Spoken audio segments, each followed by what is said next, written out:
시편 38편의 전체적인 분위기는요, 하나님의 진노하심으로 인하여서 짓눌리는 다윗의 모습을 보게 됩니다. 1절부터 3절까지 반복적으로 계속해서 하는 말이 뭐냐 하면, 여호와여 주의 노하심으로 나를 책망하지 마시고 주의 분노하심으로 나를 징계하지 마소서. 주의 화살이 나를 찌르고 주의 손이 나를 심히 눌렀습니다. 주의 진노로 말미암아 내 살에 성한 곳이 없습니다. 벌써 1, 2, 3절 딱 들어가면 주님의 진노, 주님의 분노, 주님의 노하심, 이것 때문에 내가 지금 숨이 막히다는 거예요. 살 수가 없겠답니다. 그러면 하나님이 왜 분노하시고 하나님이 왜 진노하셨는가? 3절 두 번째 줄 보니까 나의 죄로 말미암아, 나의 죄로 말미암아. 그래서 시편 38편, 다음 주에 함께 나눌 시편 39편은 죄와 좀 연결되어 있는 그런 시가 되겠습니다. 특별히 38편은 부제가 이렇게 기록되어 있죠. 다윗의 기념하는 시, 이렇게 되어 있습니다. 여기서 기념하다라는 말이 레위기 2장 2절에 나오는 단어인데, 레위기 2장은 소제에 대한 내용입니다. 소제는 곡식가루를 고운 가루로 갈아서 하나님 앞에 드리는 제사 중에 하나고요. 이 곡식가루, 이 고운 가루가 하나님 앞에 기념물이 되도록 올려드리는 것이 소제입니다. 그럼 기념물이라는 것은 무슨 뜻이냐? 그 원어적 의미는 기억하다라는 뜻이에요. 그러니 여기에서 다윗의 기념하는 시라는 것은 다윗이 기억하기를 바라며 하나님 앞에 소제를 올리듯이 올리는 그 기도의 내용이 시편 38편의 다윗의 기념하는 시가 되겠습니다. 근데 기념하는 시라면 뭔가 이렇게 좀 복과 형통과 이런 것들에 기념하는 시여야 할 텐데, 처음부터 여는 것이 노하심, 분노하심, 징계하심, 주의 화살이 나를 찌르심, 막 이런 것들로 나오고, 나의 죄로 말미암아라는 고통 속에 있는 이 시가 왜 기념하는 시가 될까라고 한번 생각해 보시면서 이 내용들을 쭉 읽어봐도 좋을 것 같습니다. 먼저 이 다윗이 고백하는 죄를 한번 생각해 볼 때, 죄가 우리에게 주는 고통 몇 가지가 있어요. 우리의 죄 현장도 아마 다윗의 심정과 같을 터인데, 죄를 지었을 때에 어떤 특징이 있는가? 첫 번째, 3절 마지막 부분에 나의 죄로 말미암아 내 뼈에 뭐가 없어요? 평안함이 없답니다.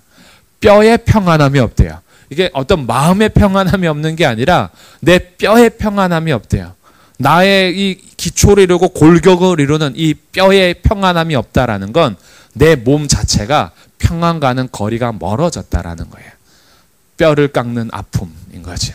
정말 뼈가 평안하지 못하는 고통 가운데 있대요. 죄 가운데 죄가 해결되지 않으면 이런 특징이 있습니다. 내 뼈에 평안함이 없어요.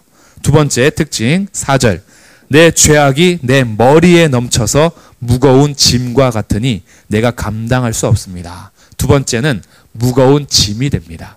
죄를 해결하지 않으면 이것은 계속 나를 짓누르는 짐이 될 거예요. 내 머리에 넘쳐서요, 내가 감당할 수가 없습니다. 폭발하기 직전인데 이 짐을 내 힘으로 어떻게 할 수가 없어요. 계속 무거운 짐이 쌓이는 겁니다. 철로역정 생각나시죠? 크리스천이 죄를 해결하기 전에 성경을 읽으면 읽을수록 지고 있는 배낭의 무게가 점점 무거워지는 거예요. 자기 스스로 이 짐을 해결할 수가 없어요. 죄를 해결하지 못할 때 두 번째 특징은 무거운 짐을 날마다 지게 된다. 세 번째 특징은 5절입니다. 내 상처가 썩어 악취가 나오니 내가 우매한 까닭이로소이다.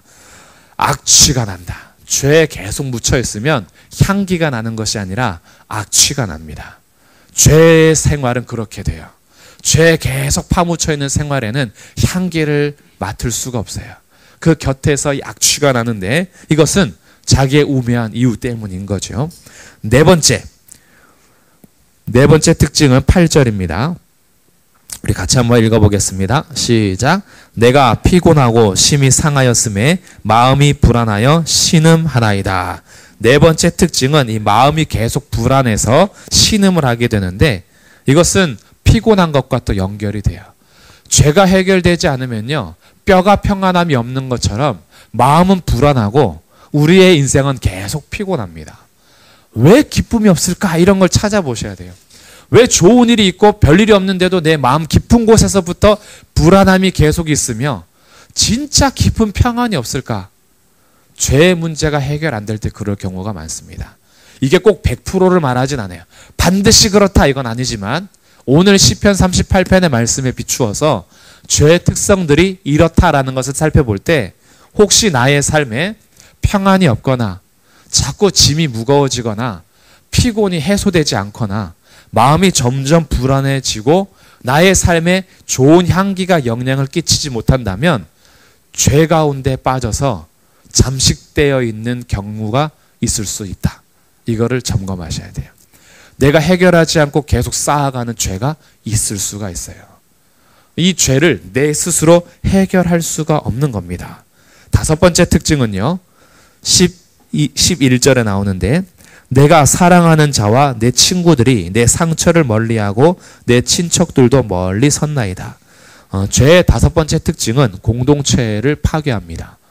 공동체 관계들이 깨지기 시작을 해요. 나의 가까운 친구들, 사랑하는 가족들, 친척들, 공동체가 자꾸 멀어지기 시작했다면 그건 죄의 영향일 수도 있습니다. 이 다섯 가지 정도만 우리가 점검해 봐도 죄라는 것은요, 진짜 우리가 사랑해야 될 건 아니에요. 죄는 정말 우리가 멀리하고 미워해야 할 겁니다. 근데 우리는 이 죄를 스스로 해결할 수가 없어요. 이 죄 때문에 주님께서 진노하시고 노하시며 주의 살이 나를 찌르고요. 주님께서 나를 벌하시고 징계하시는데 내가 어떻게 할 수가 없어요.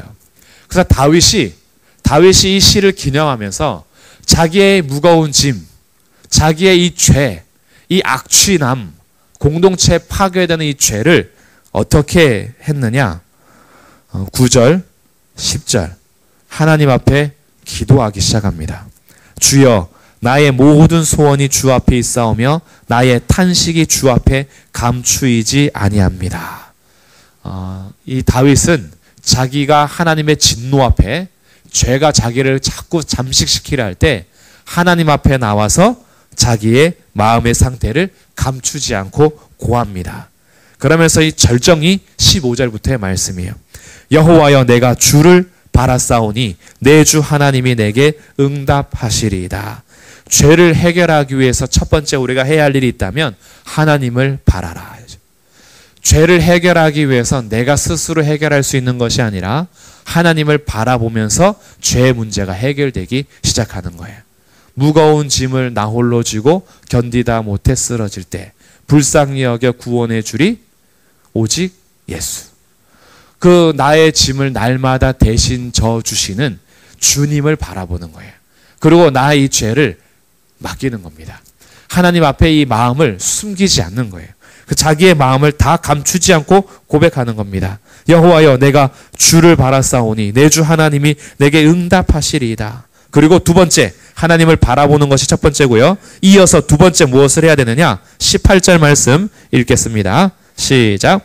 내 죄악을 아뢰고 내 죄를 슬퍼함이니이다. 아멘. 두 번째 해야 할 일은 자기 죄를 고백하고 죄에 대해서 슬퍼하는 상한 심령을 갖는 거예요.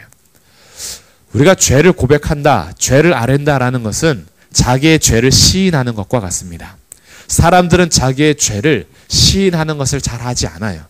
죄를 감추려고 하고 덮으려고 하죠. 신학적으로나 지성적으로나 감정적으로나 이것은 죄가 아니야 라고 말하기를 원하지 자기의 이 작은 하나하나도 이게 다 죄입니다 라고 고백하는 것은요. 자기가 그렇게 망가져야만 할 수 있는 거예요. 자기는 그렇게 죄인이 아니고 싶거든요. 우리 모두가 사실은 마찬가지입니다. 내가 그렇게 벌레 같은 죄인이 아니고 싶어요. 그런데 주님 앞에 딱 서면 벌레만도 못한 내가 이 고백에 나오게 되죠. 이것이 죄를 아뢰는 건데 이 죄를 아랜다, 우리의 죄를 고백한다, 은혜가 시작이 된 겁니다. 언제 시작됐냐 하면 하나님을 바라보면서부터. 하나님을 바라보기 전에는 이 죄가 고백이 되지 않습니다. 이 죄가 아닌 것처럼 여겨져요. 그러나 첫 번째 죄의 문제 해결하기 위해서 하나님을 바라봤잖아요. 하나님을 바라보면 하나님은 빛이신지라 그 빛 대신 주 앞에 나의 악행과 나의 점과 흠과 어두움이 드러나게 돼요. 그것을 고백하는 겁니다. 나의 죄악을 아뢰고 이 죄에 대해서 슬퍼해지기 시작이 되는 거죠. 그리고 세 번째 21절, 22절 여호와여 나를 버리지 마소서. 나의 하나님이여 나를 멀리하지 마소서. 속히 나를 도우소서. 주 나의 구원이시여. 오직 주님만이 나의 구원이신 줄 믿고 세 번째 할 일, 주의 도움을 구하는 겁니다. 하나님을 바라보고 자기의 죄를 아뢰고 주님 도와주십시오. 나를 떠나지 마시고 멀리하지 마시고 도와주십시오. 주님이 나의 구원이십니다. 라고 하는 것이 우리의 죄를 해결하는 거예요. 그러니 지금 이 다윗이요, 자기의 죄로 인하여서 하나님의 진노하심 앞에 섰음에도 다윗이 기념하는 시로 이 시를 남기는 이유는 자기의 이 죄를 해결하실 수 있는 분이 오직 주밖에 없음을 고백하는 제사와 같은 시가 이 시라는 거예요. 번제, 소제, 화목제, 속죄제, 속건제 모두 예수 그리스도 안에서 단번에 영원한 속죄를 이루신 제사로 예수님이 모든 제사를 다 치르셨습니다. 그래서 이것이 자기의 죄가 발견되고 하나님의 진노하심 앞에 납작 엎드리는 시이지만 나를 구원하실 주님 앞에 하나님을 바라보고 자기의 죄를 아뢰며 주님의 도우심을 구하고 있는 시라 이것이 꼭 소제를 올리는 기념물인 것처럼 하나님 앞에 기념하는 그런 기도, 그런 시가 되겠습니다. 오늘 우리들도 마찬가지예요. 죄가 발견되는 것은 괜찮습니다. 좀 죄가 발견되지 않고 떳떳하게 살면 좋긴 하겠죠. 근데 오늘도 살펴보니 내 죄가 그렇게 심할 수가 없어. 근데 그게 심한 건 아니에요. 진짜 심각한 건 뭐냐 하면 죄를 죄인 줄도 인식하지 못하고 죄가 발견됨에도 불구하고 죄를 고백하지 않는 삶. 이게 심각한 겁니다. 죄가 진짜 문드러져서 내가 나병에 걸린 것처럼 나의 죄가 영적인 문둥병에 걸려서 나를 죽여감에도 불구하고 이 죄에 대해서 인식하지 못하는 게 심각한 거지, 내가 나병 환자라는 것을 알게 된 것은 심각한 게 아니에요. 그것은 하나님 앞에 다시 구할 수 있는 기회를 얻는 겁니다. 그러니 우리가 하나님 앞에 얼마나 더러운가, 하나님 앞에 얼마나 내 죄가 많은가, 이것이 밝혀지는 것이 문제가 아니라 그것을 발견하지 않고 죄를 고백하지 않는 것이 문제다. 그러니 이 시는 기념할 만한 하는 시예요. 자기의 죄 때문에 하나님의 진노하심 앞에 섰을 때 오히려 여호와를 바라며 자기의 죄를 아뢰고 죄를 슬퍼하고 주님 도와주십시오. 속히 도와주십시오. 떠나지 마시고 멀리하지 마십시오. 주님이 나의 구원이십니다. 라고 고백하는 이 시가 오늘 우리들에게도 전달되는 기념물이 되는 거죠. 그래서 오늘도 이 나라를 위해서도 우리의 가정을 위해서도 나의 개인을 위해서도 우리 교회를 위해서도 생각할 때 죄악에 대해서 고백할 수 있는 것은 은혜이고요. 우리가 죄를 찾아 주님 앞에 고하면 주님께서는 용서하시고 날마다 우리의 짐을 대신 져주시는 주로 인하여서 우리의 뼈가 다시 평안함을 얻게 되며 불안한 마음이 사라지고 무거운 짐은 벗겨지고 우리의 삶의 악취는 사라지고 향기가 나기 시작할 겁니다. 어떤 향기가 나냐 하면 우리의 구원자 되시는 예수 그리스도의 향기가 나타나기 시작할 거예요. 이런 삶이 저와 여러분의 삶이 되기를 주님의 이름으로 축복합니다. 그래서 죄가 생각날 때는 고백하시고요. 주님 앞에 용서를 받으시면서 참된 자유를 누리고 정말 기쁨으로 날마다 주님 앞에 드려지는 산 제물이 되시기를 주님의 이름으로 축복합니다. 아멘.